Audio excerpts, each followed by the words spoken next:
Sasa ni wakati wa kuyaweka bayana matendo makuu ya Mungu anayotenda kupitia kwa mtumishi wake Nabii James Nyakia wa kanisa la Soja Mega One.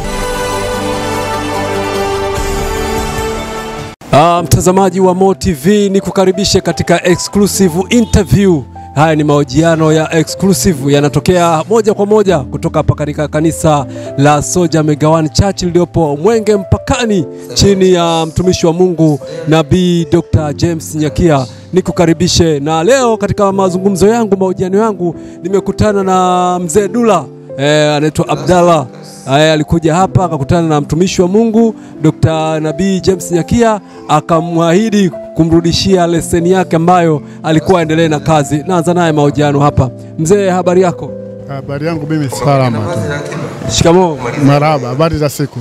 Habari za kazi bwana? Nzuri kabisa. Unaendeleaje? Anaendelea, si jambo, mnapata pumzi na shukuru. Bwana, ulikuja ukiwa mgonjwa, lakini sasa nakuona hali yako sio mbaya, uko vizuri, umeimarika. Nasema hivi, hapa nimekuja kituo cha amani na sijui nisemeje. Nina license mpaka inaisha, kurenew, sijapata gari. Leseni imeisha? Inaisha mwezi huu. TLA wanasemaje? Wakati wote natakiwa nikarenew. Natakiwa nikarenew. Unakwama nini? Hela. Wakati mtu huna kazi na maana huna hela. Hela kurenew ni kiasi gani? Kurenew 70,000. 70,000. Naona kiasi gani? Chakula yenyewe ya kula shida. Kula kwangu kwa kuunga tu. Familia yako iko wapi? Wako vijijini. Wapi? Mkoani, Morogoro. Hapa wewe unaishi na nani? Naishi tu uninja tu. Naishi kwa kubabaisha tu. Unaishi na nani? Naishi peke yangu tu. Wapi? Nakaa kwa Mtogole. Chumba unalipa shilingi ngapi? 30,000. Una muda gani? Una muda gani hapa mjini? Ana muda mrefu tu. Kwa sababu nilikuwa katika hali ngumu ya kimaisha, kimawazo, kimajukumu na nini. Nilikuwa nimeishiwa license yangu ilikuwa imeisha muda wake. Hela ya kurenew license nikawa sina. Lakini nilipofika hapa kwa Nabii Nyakia, nilipomueleza na alivyoniona, akaingiza mfukoni, akanipa hela ya kurenew license. 70,000 ya leseni hapa. 70,000 ya kutafutia mtoto hii hapa. Amen. Tunatamka mambo mangapi? 70,000 ya nini? 70,000 ya nini? Alafu tunayaacha yote, akaamue yeye. Nenda. Kwa nini unalia baba? Acha tu. Nina maisha magumu sana. Una maisha magumu sana. Kula yangu tabu.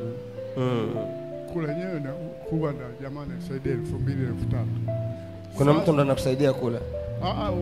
Wananisaidia tu. Bwana vipi bwana mzee, 2,000 au 3,000. Sasa ndo nawaza kwamba heli nikipata kibarua ndio itakuwa na movement zaidi ya kupata angalau nimtafute huyo mtoto.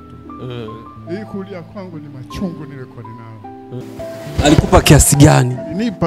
Alinipa 70,000 ya kurenew license na akanipa 30,000 kwa ajili ya matumizi ya kawaida, ambapo maisha yangu sasa hivi ni ya kuungaunga. Kile kitendo cha kunipa ile hela sikuamini, nilibubujikwa na mchozi. Nikijua huyu nabii wa aina gani. Kwanza unabii wake ni wa ajabu, kwa sababu unavokuja kwenye kanisa la Mungu kwa nabii, sio kusema kwamba kanisa la Mungu, huyu ni mkombozi kwa wanyonge na wenye matatizo na wenye shida.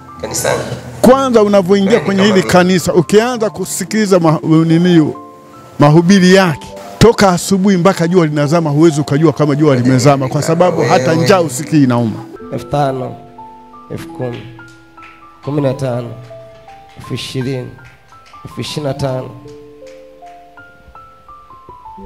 30,000 hii ya kula.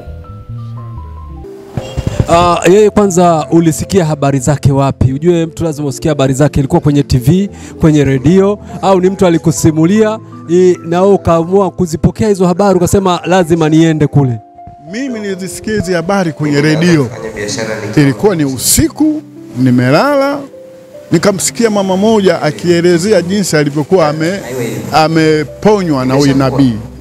Mimi ikanibidi kwamba heli mimi niende nikamwone ana kwa ana. Bahati nzuri nilipofika, jicho lake kama aliniambia njoo madhabahuni. Bahati nzuri nikakutana, akaniona, akaniita, aliniambia, alinitabiria mengi. Hata mimi sikutegemea, wala sikutegemea kwamba huyu nabii anaweza kunielezea habari zangu zote za nyuma. Ilitakiwa mimi niwahudumie, lakini sio kisheria. Wajibu kuhudumia mwanao ni wajibu, kabla ya sheria ni wajibu. Sasa leo wewe, mimi ninapokupa hapa shilingi 70,000, siku macho yako, na wewe sasa hivi macho yameanza kuwa na ukungu. Sasa macho yakipoteza uwezo wa kuona, nani atakuendeshea gari? Nani atakuhudumia? huo ndio ni mtihani. Sababu watoto wako hawana mahusiano mazuri na wewe, na wengine uliowazaa ukuwahudumia hata ujui walipo. Una watoto wangapi wewe unaowafahamu? Wako 6. Una watoto 14 wewe. Sio 6. Nao 14 nao wasema wote wako hai.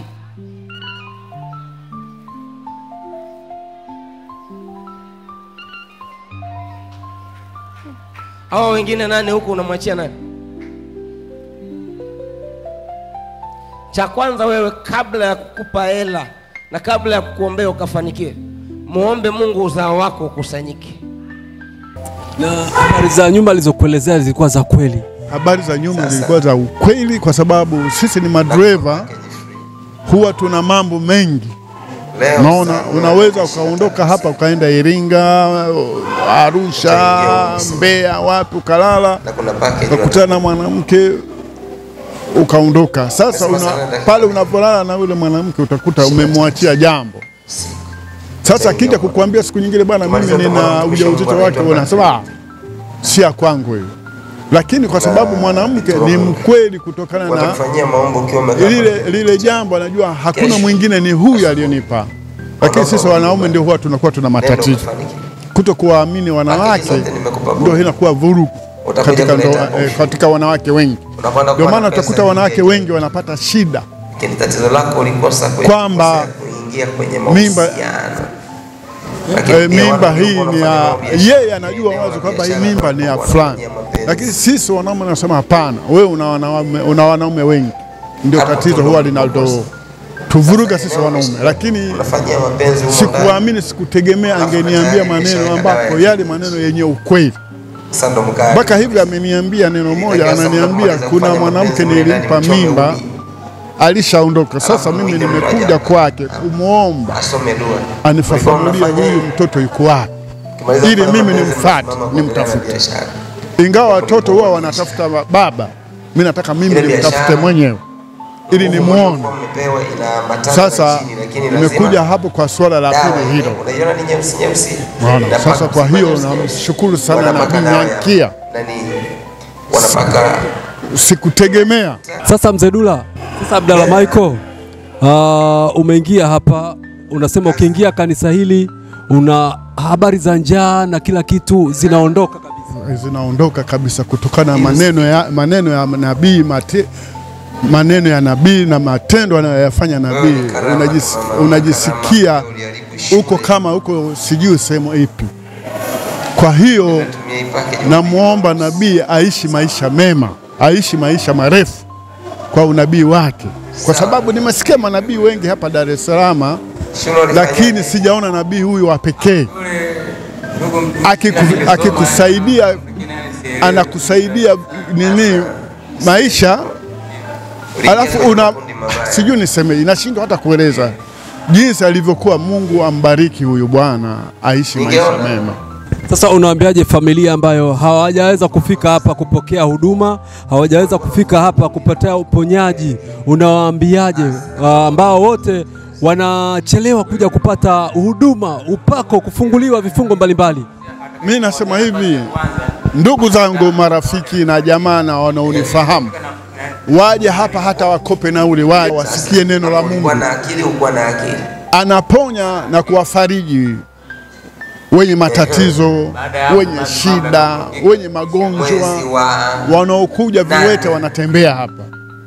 Mimi nimeshuhudia watu waliopata matatizo. Bana, sisi tunamalizia mahojiano haya. Huyu ni Mzee Dula Abdalla Michael. Tumeweza kukutana naye hapa katika kanisa la Soja Megawan Church lililopo hapa Mwenge Mpakani. Ukifika hapa Mwenge Mpakani unapata uponyaji, kufunguliwa kiuchumi, afya na mambo mbalimbali, mikosi, laana yote zinakwenda kuishia hapa. Ukikanyaga tu madhabahu, vitu vyote vinafutika. Mimi naitwa Bryson Mbati. Asante mzee wangu. Asante sana. Asante sana. Amina.